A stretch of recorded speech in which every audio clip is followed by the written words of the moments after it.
In early February 2026, the Gilgit-Baltistan caretaker Chief Minister Justice Yar Mohammed rejected a proposal to spend Rs 22 millions on thermal power for the month of Ramazan. For many years, the government in Gilgit-Baltistan used expensive diesel generators to provide extra electricity during the whole month of Ramazan. However, this year the caretaker cabinet looked closely at the numbers and made a tough choice.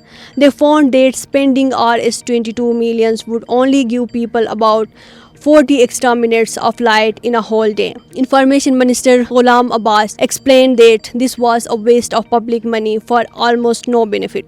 Instead of this short-term fix, the government is moving towards better long-term solution. They are working on a massive Rs 24 billion project to bring 100 megawatts of solar power to the region by June 2026. Prime Minister Shehbaz Sharif also recently launched a scheme to give free solar panels to our 1,47,000 homes in Gilgit-Baltistan. The goal is to move away from expensive diesels and provide the people with reliable, clean energy that lasts all year round.